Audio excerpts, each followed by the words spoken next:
joining me right now, I'd like to welcome Chloe Cole. Walk me through what happened initially when you were 12 years old. At 12 was when I started to really experience feelings of distress having to do with my body and being female. As a kid, I was always kind of on the tomboyish side, more so as I got older and especially as I hit puberty. I really just wanted to be one with the boys. Well, it's not fun, by the way. Hello. Yeah, As a woman, I'll tell you, those were probably like some of the most miserable years of my life. 12, 13, I mean, not easy. And if I could have been shown a path where I didn't have to go through all that, I mean, men don't quite get it, I don't think, but it's not fun. I mean, men have their struggles, but the grass is totally greener on the other side. And that's really how I thought of it. I would often hear from women and other girls my age just how awful being a girl was, like things like periods and female puberty, and how scary things like pregnancy and childbirth and menopause were, and nobody would ever talk about how great all those things really were. They are, and I have 3 children of my own, and I would just say that as scary as it is as a young girl, when you think about these changes your body is going through, eventually you realize that you have the ability to create a human being, which is just a miracle, a complete miracle from God. And you say, wow, I'm a woman. Yeah, a lot of the things that are great about womanhood just take a few years of living in the world to really appreciate. But I didn't really understand that at the time. And I mean, I hardly even fit in with the other girls. I felt like I wasn't really a part of them, and even that I didn't look like them. And I would often, I was kind of on the athletic side. I had like larger shoulders, and I wasn't particularly developed. And I liked having my hair short, and I felt like I don't even look like a girl. Like, I don't feel pretty, and I just don't know what worth I have in this world trying to even be a woman. Wow. Yeah, I had some body image issues, and I started puberty pretty young. Just when I was going into 4th grade was when I started to develop breasts. And it was really difficult for me to keep up with my body seemingly growing faster than I was. So all of this led to a lot of stress, a lot of anxiety. And how did that anxiety then wind up morphing into a doctor saying maybe you were just born the wrong gender, maybe you were meant to be a boy? So my consciousness around my body became worse over time as I got further into puberty, especially as I started using a phone and social media. The first platforms that I used was Instagram. And it's very image oriented, and especially when in the algorithms for young people, it shows a lot of very, very sexualized content, especially of young women with very, very curvy, very womanly bodies. And I already had a habit of comparing myself to other girls and women, but this just made it so much worse. And I felt like I would never match up, that I would never be good enough as a woman. So what point was there in trying? That was also my introduction to LGBT content, because I would often look at communities and post on there having to do with like fandoms around like video games and cartoons and shows and stuff. There were a lot of users in those communities who identified as trans, and they would sometimes in their posts they would just talk about their feelings and their experiences identifying as trans and wanting to go on hormones or buy things like binders or get a haircut. I felt like I really related to these people. A lot of these people had pretty similar upbringings and struggles, interests to me. And I started to wonder, why do I relate to these people so much? Am I like them in any way? Maybe I have a different sexuality, or maybe I have a different gender identity. Maybe I'm non-binary. Maybe I'm not really a girl. And eventually I decided there's no way I'm a girl. I don't feel like a girl. I don't feel like I look like a girl. And I'm not really treated as one of them. It makes sense that I think I'm actually a boy. Slowly and silently over time, I changed my name. I changed the way I presented myself, the way I dressed, the way I got my hair cut, and the way I acted. And eventually I decided that I wanted to come out to my parents because I knew that, or so I thought, I wanted to go down this path. Okay. And I knew that in doing so, I would have to get them involved. So you went to your parents. You said, I think I want to transition.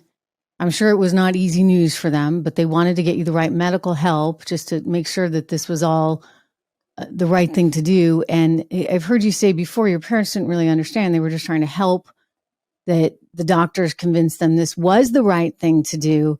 And then all of a sudden you were off to the races. And by 15 years old, you had had a double mastectomy. Yep. My parents wanted to be supportive, but they also didn't really know what to do about this because they had 4 other kids before me, and they'd never really heard anything like this before from any of them. And they didn't really know much about the subject, and they wanted to get an expert to weigh in on how to go about this.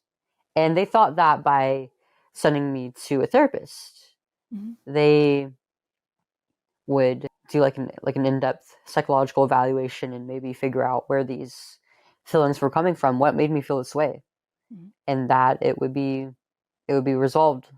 But that didn't happen. What did the therapist say?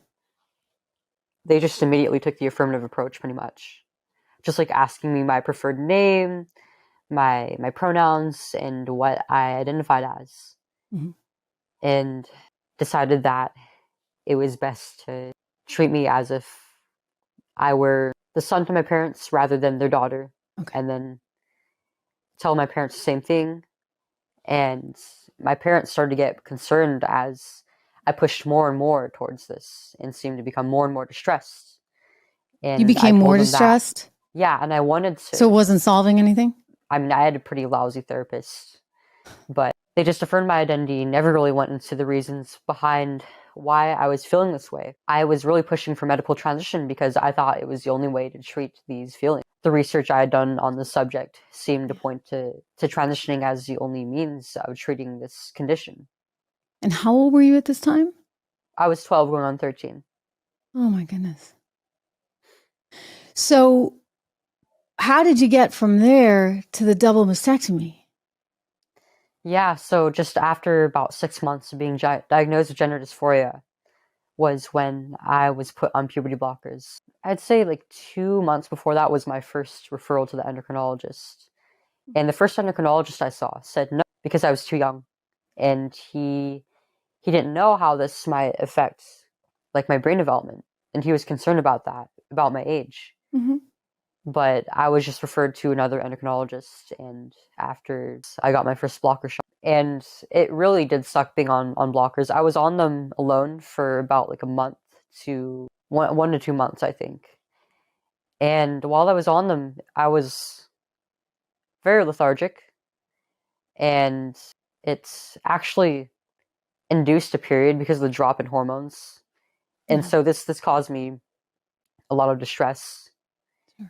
And I really wanted to move on to the next step. I didn't want to go through a period ever again. It actually caused me symptoms of menopause, like hot flashes and like full body itching. Oh my gosh. And I was informed of some of these side effects, but I just thought of it as, well, that's just part of the process, right? That's just necessary. And then the operation. Yeah, and then I was put on testosterone after about a month or so, and Wow. yeah. You're 13 now and you're being put on testosterone? Yep. I mean, after a month of not having any sex hormones, I finally had my energy back and my libido skyrocketed, and I started to feel confident in myself. And just after about 2 or so weeks, if even that, was when my voice started to really drop, and it was very dramatic. And then after that came some of the other physical changes, like I started to become more muscular, and my fat distribution in my body was starting to change, and even my face was starting to change. It became more square, and my hair started getting thicker. My eyebrows started getting thicker, and I developed very thin facial hair, but it was there. So it was a very powerful drug that I was put on, and I felt great. On top of the euphoria that came with this just getting what I wanted, Hmm. and the gratification from that, and making what I thought was a really big milestone in my life. So then what It's changed? my body, and really that was about it. It didn't really solve any problems I had. My gender dysphoria after a while was at a plateau, Mhm. and this was before I went to high school. So by the time that I was in my freshman year, I already passed as somebody of the opposite sex, and I actually had a deeper voice than most of the other boys my age throughout most of high school. But it was really starting to affect my relationships. As I was filling the role of a boy, I found that I didn't really have as much room to talk about things like my personal struggles. And I was still attracted to men. So my dating pool was very skewed, and I was often the third wheel while my friends were getting their first boyfriends and girlfriends, and I just felt really lonely. And I was diagnosed with depression in my sophomore year of high school, and I started abusing substances because partly because of the people that I was around, and I would also attribute it partly to just being on testosterone and being more prone to reckless behavior because of that. And all this was completely pushed to the side when I was going through the consultations for surgery. And just after my sophomore year ended was when I went under the knife. So what was that like? I mean, when I woke up and the medication wore off and I was conscious enough to know what just happened, I felt great. Like it was another even bigger milestone that I reached. And when I talked about it on social media, my my trans friends and people who call themselves allies of the trans community celebrated me, and it was probably the most praise I had ever gotten in my life at that point in Interesting. time. And I was really Interesting. looking forward to going through the healing process. Well, maybe not the healing process itself, but healing and being able to take my shirt off while, say, like working out or swimming, Mhm. and just being and looking like any other boy my age, because I really did think that I was a boy. But Yeah. the further I got into the post-op process, getting my stitches taken out, having to change my dressings over my chest every night was really quite difficult. It was hard to look down at this area of my body, what was left of it, and seeing the wounds that were there in the place of my breasts, Yeah. especially in the skin grafts I used. I felt like a monster. I hated looking at myself. Did you feel worse then than you had beforehand? Because I know you said you kind of hated your body and these changes that were going on. You thought this would be the answer. And then you come back in the post op and you're looking at your body again and you don't like what you see. Was it just as bad or worse? Yeah, over time, I started to realize that I was only feeling worse. And even that I was starting to miss looking like a girl. But I knew that there was no going back. And I felt like transitioning was still the only way forward because I'd already made permanent decisions so that I wouldn't look the same as I used to. And I started to realize like I don't really feel like a boy anymore, but I kept trying to justify it in my head as, Yeah. well, maybe I'm not actually, maybe I'm just non-binary. And I kept cycling through But you're identities, making a and decision. Let's be very clear. I mean, you were a child. You were making a decision at 12 years old, then 13, 14. You're having the surgery at 15 years old. You're a child. I mean, you're 18 now, but you're still, you're still not legal to drink. But right, yet you were allowed to make this decision for yourself I to couldn't even drive yet. change who you are. I couldn't drive yet. I hadn't even been in a romantic relationship yet. And yet I was supposed to know how I was supposed to be leading my own treatment. And Yeah. I was expected to think like an adult, to know what I really wanted and how this would affect me. But I didn't.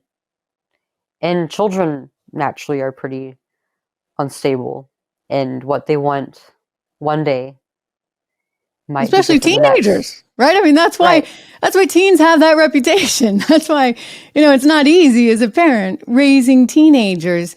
What do you say to people who say, well, where were your parents? Why did they allow this? I mean, really, they had their hand forced. They didn't really feel like there was any other option, because the doctors, from the very beginning, they told them, like, they didn't present any other options. They said that, well, the regret rate is really low. Clinically, it's not significant, but if you don't transition your child, you're gonna have a dead daughter. Oh my So gosh. you either choose between having a dead daughter or a live trans son.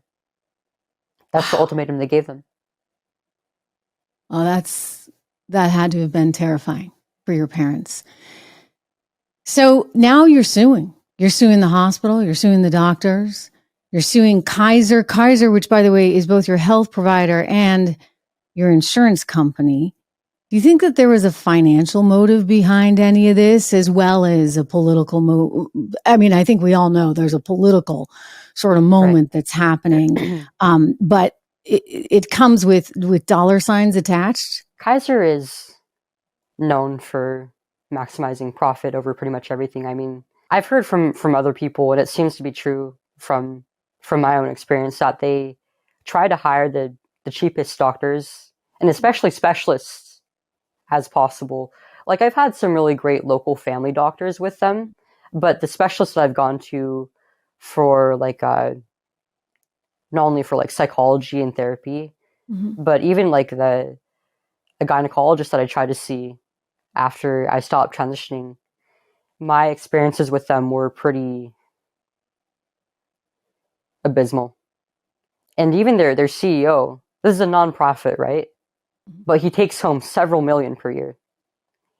And that aside, I mean, by transitioning a patient, you're pretty much guaranteeing them to a lifetime of medicalization, not only because you're keeping them on these treatments, these hormones, but because they're going to rack up health issues over their Okay. lifetime.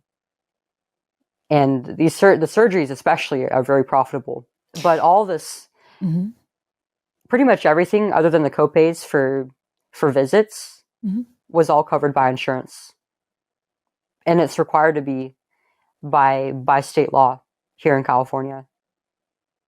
So So the I really insurance didn't have a company's chance. paying for it, the health providers giving you all this stuff. Now, when you suddenly decided that this was not for you, that you wanted to be a woman, have they helped you at all? Have those same health providers been able to give you guidance on how to wean yourself off of the hormones they were giving you, on how to possibly have, because you'll need reconstructive surgery for your breasts someday? Have they given you any roadmap or any plan or been helpful in any way?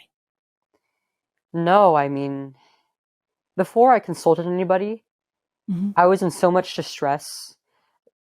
I I realized that I wanted to have kids one day, and that I was never going to be able to have the option of breastfeeding them, and knowing what that experience is like as a mother, being able to nourish your children using what God gave you. I would never know what that was like.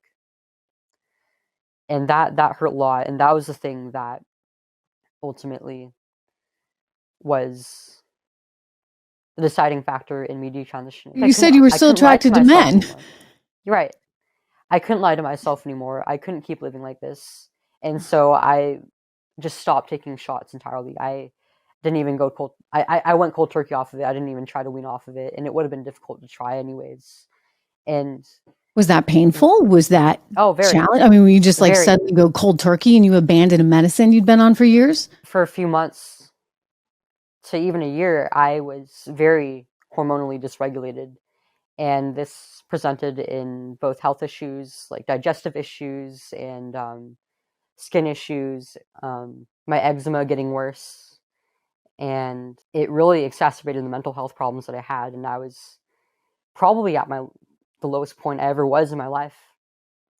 And I consulted my endocrinologist. I told her, like, I'm not transitioning anymore. I don't want to be a boy anymore. I want to get regular blood tests scheduled so that I can see where I'm at compared to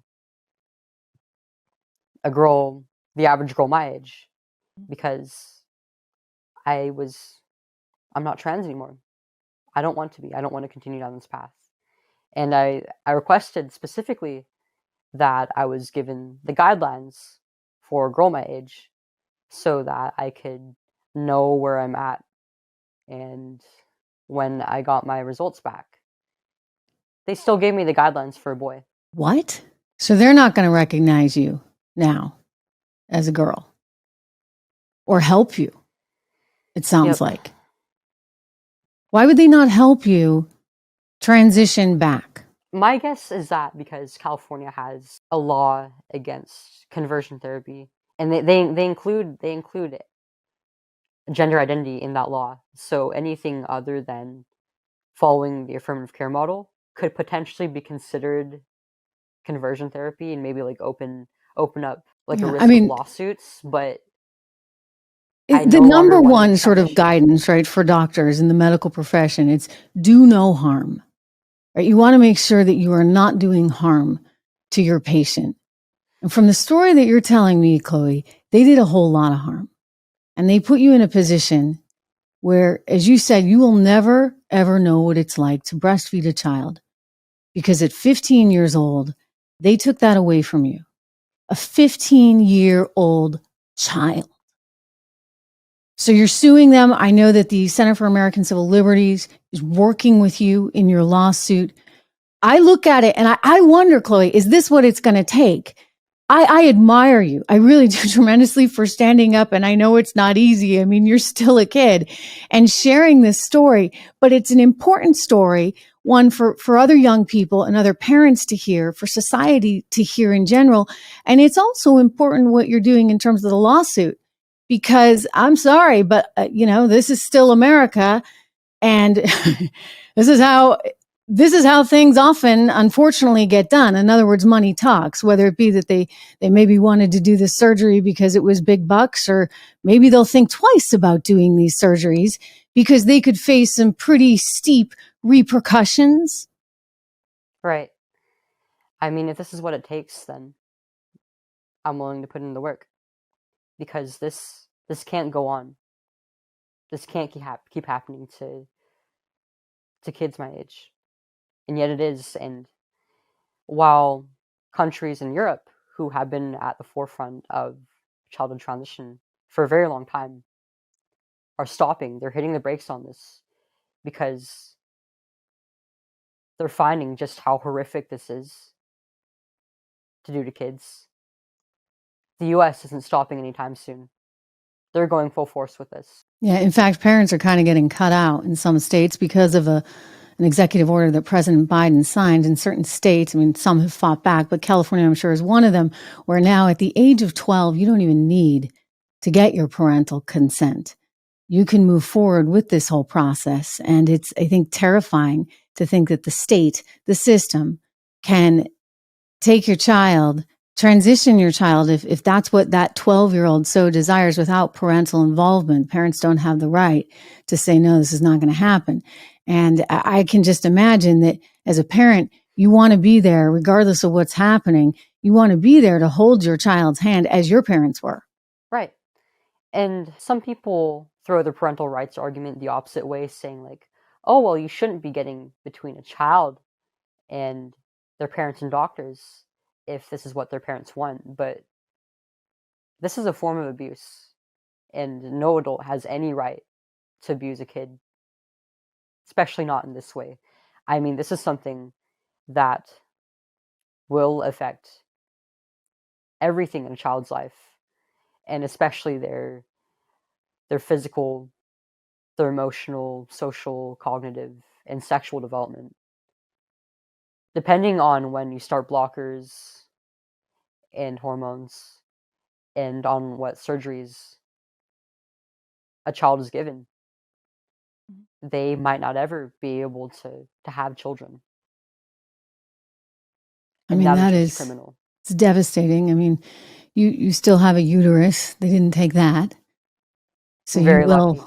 one day be able to have a child, we hope. I mean, it's hard to probably understand what damage the testosterone did in the years that you were taking it. But look, these are things that need to be looked at before we rush into surgeries with kids. I mean, like you were. I mean, it's one thing. You're 21.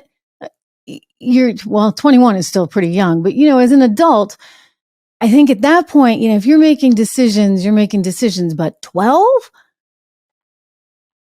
you're a little kid.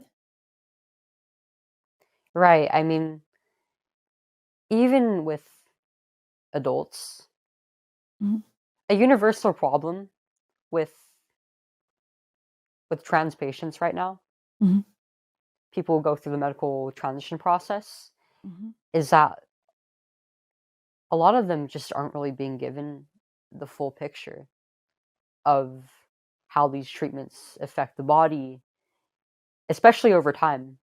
How well you'll age into these treatments and this lifestyle. Still relatively unknown, too. And that's what's. Do you feel like they didn't present that to you enough as well? Because it's so sort of romanticized, if you would, as you said. Suddenly you're a hero on social media with the trans community. Everybody's kind of pumping you up. Yeah, let's do this. Let's do this. Way to go. High five. But nobody's telling you what it's like when you're trying to wrap yourself in your bindings and looking at your scars and feeling the effects of these massive hormones over time. Did anyone warn you of that? I mean, the side effects were talked about um, in the consultations with my endocrinologist and with my surgeon. They, they told me some of the side effects, like you'll start, you might start experiencing vaginal atrophy or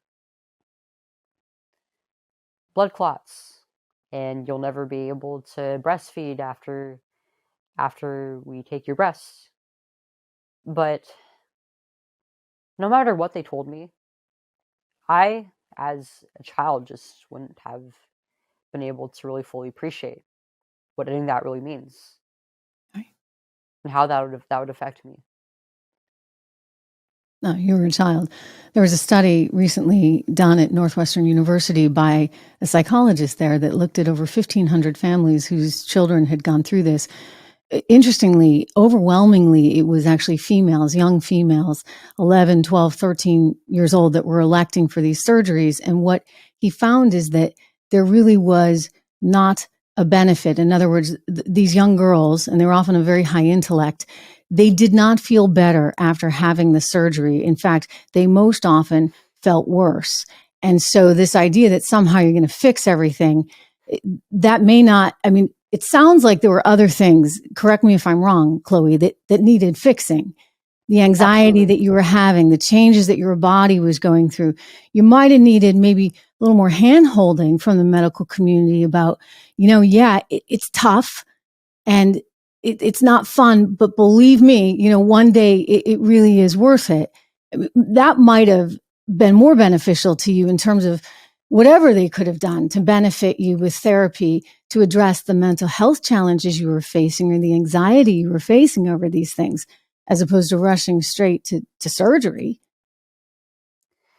Right. I had a lot of underlying issues that they either didn't really properly screen out or they knew were there, but they just didn't address. Yeah.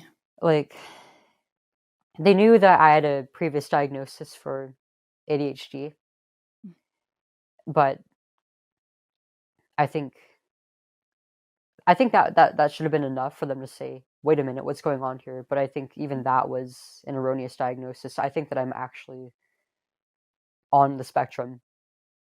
But even then, my parents tried to get me Did they give you diagnosed, tried to get medicine me a for the screening for. ADHD?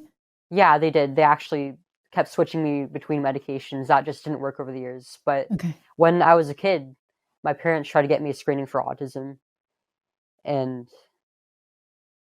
they just told them like, "No, your kid's too smart to be on the spectrum." And then I at 17, after I stopped transitioning, um, my gender specialist, the person who referred me to surgery, Mhm. told me, "Hey, I think you have some symptoms of autism. You should really get that checked out. I'll refer you to screening." I got the same answer again, that I was too smart to possibly even be autistic. But this time they said like, "Oh, like it's a possibility, but let's check back later." Which if I had gotten diagnosis much earlier in my life, Mhm. I feel like none of this would have happened. I It's also shameful. Yes. in 8th grade, after I started transitioning medically, a few months after I started taking testosterone, um, I had an incident where I was actually sexually assaulted by a boy in a classroom, and that was when I started binding, and that was one of the things that led to. When you say sexually I assaulted, didn't realize it at the time. did he grab you? I mean, it was in public. Did he? Yeah, he grabbed it and squeezed my breast, Uh, and obviously I wouldn't want that to happen ever again. I wanted to shield myself from that, and I was trying to present myself as a boy. I didn't want any attention to my feminine secondary sex characteristics. yeah. So, what would I do other than take the option that was given to me and start hiding them? I Gosh. never really told any. I never told any adults about it because I knew like if I it up to a teacher, then they bring it up to the school office, and if I told my parents about it, they would do the same thing, and the It office makes would it more bigger. likely than not Mhm. just like suspend the kid for a few days, and then have him come back and he could do something worse to me. But I didn't want to fight that battle. At the time, I just like brushed it off as, well, I just have to man up, and it's just boys being boys. So what can I do about it, right? Right, but you didn't want to put yourself in that, position. And listen, it's a lesson to all boys out there. Girls are going through some challenging stuff, right, around those ages, and we need, and the teaching community also needs to recognize this, and that there has to be more sort of empathy. Not to mention, by the way, boys and girls are kind of at two different, emotional levels. Absolutely. Let's just be honest, like in grades like that, because I remember that as a kid, they like snap your bra or something, and I'm like, who does that, right? And it makes a young girl feel so vulnerable. And that vulnerability, I think, if it's not managed in a healthy way, can really start to take over, which is what it sounds like happened to you. And instead of getting the proper encouragement, support that you needed to deal with all these changes, it was straight to, well, who needs this, right? I don't need to be a girl. I was a tomboy growing up. It's really remarkable. And I think years ago, you would have gotten the help. They would have said, look, okay, slow down. This is part of life. It's part of being a woman. It's not fun, but it's okay. You're going to get through this. And nowadays, instead, it's straight to gender dysphoria. It's straight to, well, you were really just born in the wrong way. And I don't think that's right. I think it's something else, really. And I think it's, you gotta address these issues head on. The Right. anxiety you had, or the ADHD, or, if you were on the spectrum at all. I don't know if they can do much for that, but at least it might have given you some help in trying to understand what was going on in your body, in your head, that was leading you to be so concerned. Yeah, and during my appointments with in therapy, the Mhm. first question they would always ask is, "How's your gender dysphoria doing? How are you doing with your how's how's your Well, body like, gender how are dysphoria? How you? do you feel about your body? How do you feel about your transition?" Wow. And for me, it was like, well, I'm already in a pretty optimal situation with that, according to the standards of care. So I don't think that's the issue. And Yeah. they never really properly treated any of my other psychiatric issues that I had. Are you getting treatment now? I can't trust them. I can't trust them to help me. I mean, Kaiser has proven themselves incompetent, not only how they treated me in regards to my gender dysphoria, but even outside of that, like the the diagnosis for ADHD at age 8 and then getting medicated at 10 and then constantly upping and upping and upping the dose, switching me between medications. Did they give you anything for anti-anxiety? No, they put me on bupropion or Wellbutrin for my Mhm. depression when I was 15, which I remember I told them, like, I don't want to go on SSRIs. I don't want to deal with the side effects, and I want to have something that preferably has the least amount of side effects possible. And my psychiatrist said, okay, let's put you on Wellbutrin, which actually has a pretty huge black box label for Yeah. No, I know. use in, Yeah, in it can minors. make you really depressed, right? If you It made me react. really angry, actually, Wow. really irritable. But I didn't realize this until I was off of it. And one of my older siblings was like, you know, you're a lot better off of it. Chloe, thank you for sharing your story. I know I just want to share with people that they can follow you on Twitter at Choo, CHOOO, Cole, COLE, CHOOO, 3 O's, Cole, COLE, both on Twitter and on Instagram, even just to voice your support for her bravery. I'll tell you, you are one brave young woman for sure. So hopefully you help a lot of people with this. And I'd love to see you start changing the system so that doctors, therapists realize the consequences. And if it has to hurt them financially, so be it. Thank you so much.